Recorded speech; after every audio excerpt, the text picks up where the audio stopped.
Today is the first day of my vacation. I woke up later than usual. The apartment was filled with an unfamiliar silence. This morning, the whole family went about their business. My wife, Julie, left for work. My son, David, went to school. I hadn't been able to take a vacation for the past couple of years, so waking up alone in an empty apartment felt unusual. I would have liked to relax with the whole family somewhere abroad or by the sea, but I could only get my well-deserved vacation time in the fall, so I'll be relaxing alone. It's better than nothing. As I was making myself breakfast, I started making plans for today. It turns out it's nice to plan your day when you can do everything without rush and bustle. Julie's work ends at 5, so she'll be home around 6:30. By that time, I decided to make dinner and gather the whole family at one table, something we haven't done in a long time. When dinner was ready, my son was already home. Only my wife still hadn't returned. Could I have gotten something mixed up? I clarified with my son what time Julie usually gets home, but David just shrugged uncertainly. He said it varies and recommended I simply call her. My wife didn't answer. We decided to eat dinner together, the three of us, before the food got cold. It wasn't till 11 that the entrance door to our bedroom quietly clicked open. Julie carefully, like a thief, walked into the room and stopped in the doorway, surprised that I wasn't asleep yet. She asked why I hadn't gone to bed yet, but I ignored the question. I was a little upset that my wife didn't answer my calls today and came home so late. She's always available and lets me know ahead of time if something urgent comes up at work. When I asked why she couldn't make it to dinner, Julie tiredly sat on the edge of the bed and guiltily explained that an emergency came up at work which made the boss furious and forced all employees to stay late to fix the mistake. After telling me this, my wife tenderly laid her head on my shoulder and said she missed me and would like to spend the vacation together. The unpleasant feeling that had plagued me all evening finally disappeared. We talked for a little while longer in the kitchen over a cup of herbal tea, discussed the events of the day. I shared my plan for the vacation. My wife listened attentively and supported my idea to go to my hometown to visit my parents, see friends, and go fishing with my dad. I was planning on staying there for 3 or 4 days and even wanted to bring my son along, but David refused, saying he was too busy and didn't want to skip school for a fishing trip. The next day, I started getting ready for the trip. First, I had to dig out my hiking backpack, but I couldn't find it in the closet. I had to rummage through all the cabinets to try and locate it. In one of them, among the bags and boxes in the very corner, I found a new box with a familiar logo. I reflexively pulled it out and looked inside. It contained a new pair of women's shoes in a bright red color with high heels made of soft leather. It was clear these shoes were very expensive. This really surprised me. Whose shoes are these? Julie's. But if she bought them, why hide them here? Second, she never wore high heels and couldn't afford such luxurious shoes on her salary. 10 minutes later, as I tried to find an answer, a thought flashed.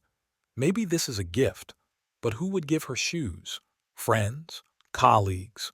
Or could it be from a man? A shiver went through me at my own musings, and I decided to shelve the question until evening when I could ask my wife directly. I continued my packing and gradually forgot about the shoes. As I gathered various odds and ends that might come in handy on the road or for fishing, I suddenly remembered my keychain that I always take with me, but I couldn't recall where I'd put it. The last time I saw it was 2 years ago. Of course, I could manage without it. But when you return briefly to your childhood home, having those keys in your pocket reminds you that this is the house where you grew up. I searched for the keys for a long time but never found them. I decided to make one last attempt before giving up and looked in the cupboard where Julie kept various junk stuff that wasn't exactly needed but seemed ashamed to throw out, just in case it came in handy. Among the endless items, I did find my keys, and as I pulled them out, I accidentally dislodged a few small pieces of paper as well. One purple sheet caught my eye, ripped from a notepad. Without thinking, I reflexively read the contents. "This is my number. Call me. I'll be waiting. Max." A multitude of questions instantly arose. I wondered who the note was meant for and how it ended up in this cupboard. I reread it several times but couldn't recall anyone I knew named Max. My wife had never mentioned anyone by that name in my presence either. Just then the phone rang and distracted me from my musings, and soon after I completely forgot about the purple note. That evening I decided to stop by the local supermarket to buy groceries and a few things for the fishing trip. Right by the entrance I was hailed and insistently tugged by the sleeve of my jacket, turning around. I was met with the cold eyes of Anna. She was one of the friends my wife socialized with. I'd seen her a couple of times at our place but had never spoken with her.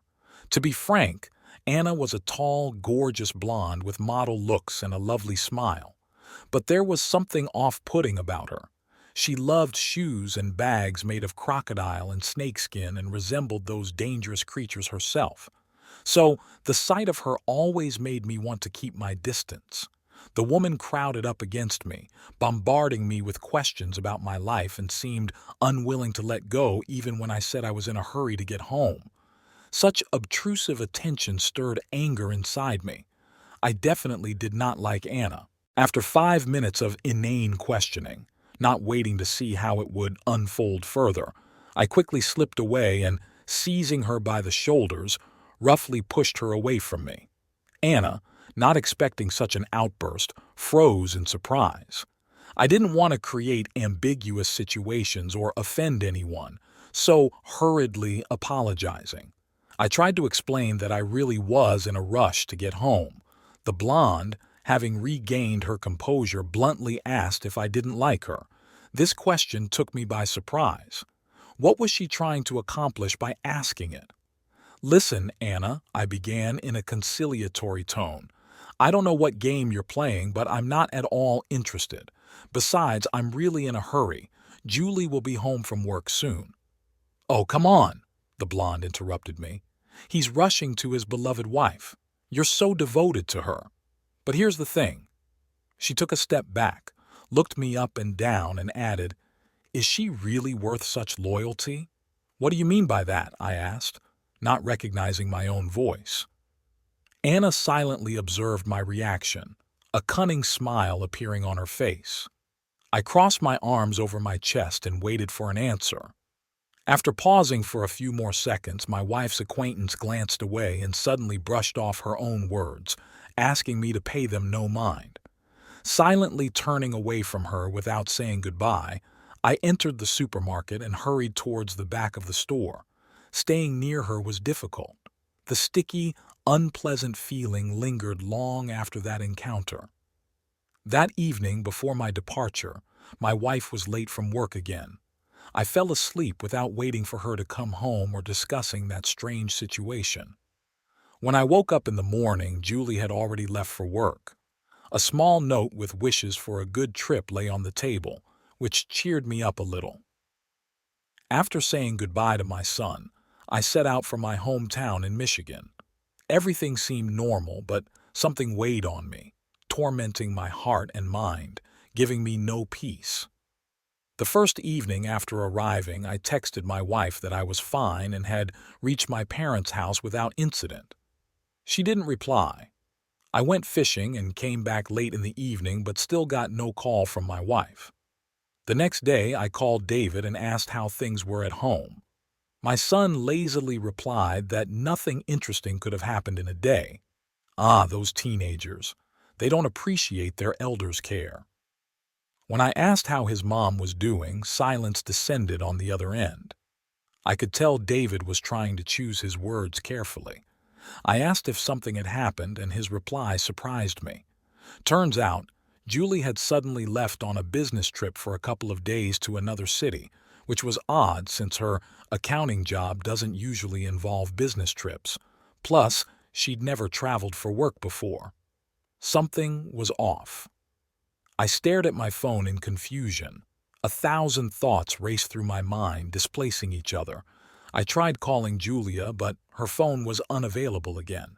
My head started to ache, so I decided to take a walk through the autumn woods. The fresh air, quiet, and sense of nature calmed my nerves a bit and put my thoughts in order. I decided to call my acquaintance, Anthony, who worked in the same department as Julie and must have known what was going on. We met last year when he helped my family move. Slightly nervous, I dialed the number and waited for him to answer. A pleasant, calm voice came through. It was Anthony. We chatted a little about life, and when I told him about my vacation in Michigan, he knowingly replied, "So Julie went with you. That's why she needed those 2 days off." I was silent. My counterpart said something more, asked something, but I could no longer hear him, mechanically saying goodbye. I hung up, leaned against a nearby tree trunk, and closed my eyes. I didn't want to see, hear, or feel anything. Evening quickly descended. The sky darkened, yet I remained sitting there, noticing nothing around me. My thoughts went back to when I had found that expensive pair of women's shoes, then the strange note and Anna's insinuations. However much I tried to find an innocent explanation, one clear conclusion took shape in my mind. My wife had a lover. Returning home earlier than planned, I impatiently awaited Julie. When she came back, I directly told her about the suspicious events of the past few days and openly declared my suspicion about her lover. Contrary to my expectations, she didn't even deny it. She admitted that lately she had been feeling lonely since I came home late and tired myself, and we rarely talked heart to heart anymore. A new colleague named Max had appeared at her work, who paid attention to her. At first it was innocent compliments and jokes, but it gradually grew into infatuation. She stated outright that she loved Max and wanted to be with him, but didn't want a divorce because of our son, and suggested I get a mistress myself to make it fair. I was shocked by her coldness and calm in that moment. We'd spent so many years together, raised a son, and built a home, and she devalued it all with her affair as if it was perfectly normal. I couldn't take it anymore and blew up into a loud fight in the bedroom. After heated accusations, we both concluded that our relationship was irretrievably damaged and had no chance of continuing. After my demands, Julie agreed to get an amicable divorce without court proceedings. We decided we would co-parent our son together but live separately. I stayed in our apartment while Julia and David moved in with Max. Our son hated him from the moment they first met. He took our divorce very hard and blamed everything on the man who had cuckolded at his own father. David always found a reason to snap at Max, often ignoring him pointedly despite his mother's pleas. The boy made no effort to befriend the man who had destroyed his family. According to my son's stories, the atmosphere in that strange house was always tense. Things got much worse when the lover tried to take my son in hand and started demanding obedience in his home. David reacted explosively, of course, declaring he had no desire to listen to an arrogant goat who had stuck horns on his own father. The fight escalated into a brawl in which David took a fist to the eye and tried to break Max's nose, but Julia intervened just in time. When I heard about what had happened, I went to their apartment myself and broke that damn man's nose as revenge and a warning for messing with my son. I told my ex-wife David would never set foot in that house again and took him to live with me. I think life got its revenge on Julia for me, because soon after, her lover dumped her and kicked her out of his apartment. I didn't want to take Julia back into our family despite her apologies and pleas for help. Soon, she rented a new apartment and wanted to take David to live with her, but he refused to live with his mother. Apparently, the whole cheating situation had deeply hurt the boy, since he barely spoke to her after that. I didn't blame him because I understood that pain and disappointment in a loved one.